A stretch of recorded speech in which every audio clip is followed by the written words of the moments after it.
कहो ए सखी। का हो? अरे तुम्हारे मनसेधु कहाँ बाड़े, कभी दिखाई ना देले। तू काहे पूछा तारू हो? अरे जब दिखाई ना दिए तो पूछब ना। अब उनका के हम ऐसा जगह रखी ले कि क्यों खोजे तबो ना पाई। काहे? सुनो सुनावा। मारे सब नजरिया सखी हमारा भतार के। सुनो तारू?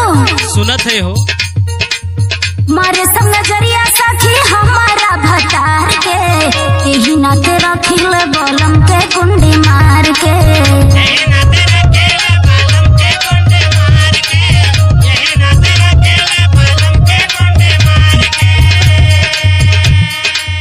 मारे सब नजरिया सखी हमारा भतार के, मारे सब नजरिया सखी हमारा भतार के, यही नाते रखिल बलम के कुंडी मार के।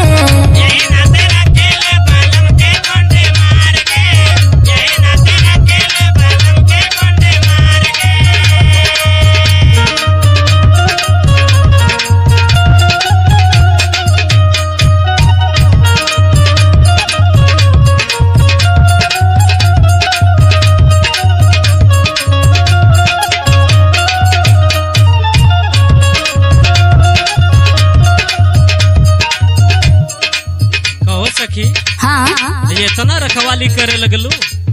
आ काहे करी लई हो? सुना सुनावा।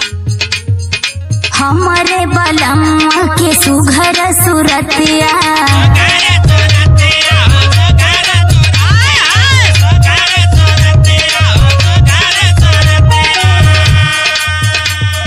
सब कर में हरियाणी हर दिन रतिया।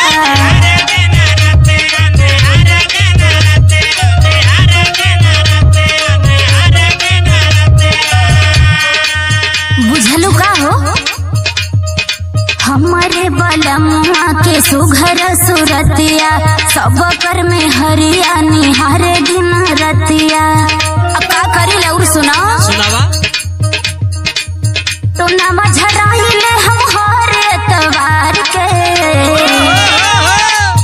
तो नामा झराइले हम हर एतवार के, यही नात रखिले बलम के कुंडी मार के।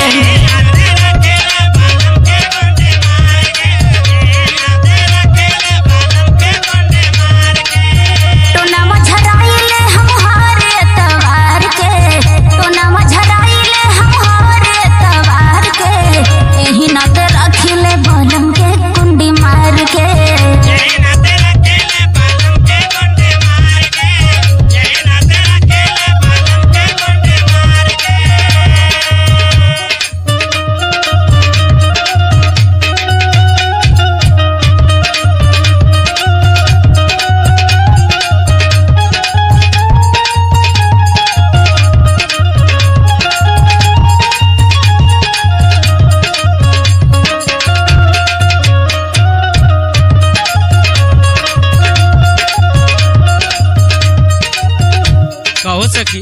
का हो? ये तनी सुगर सूरत बा। और का? अच्छा और सुना सुनावा। खाना खियाई हम बलमुआ के भीतर,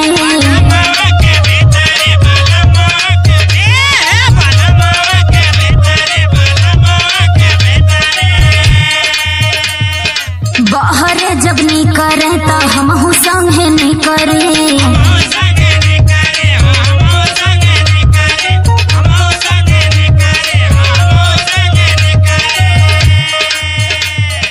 खाना खियाई हम बलमुआ के भीतरी, बहरे जब नी करे तब हम संगे नी करी।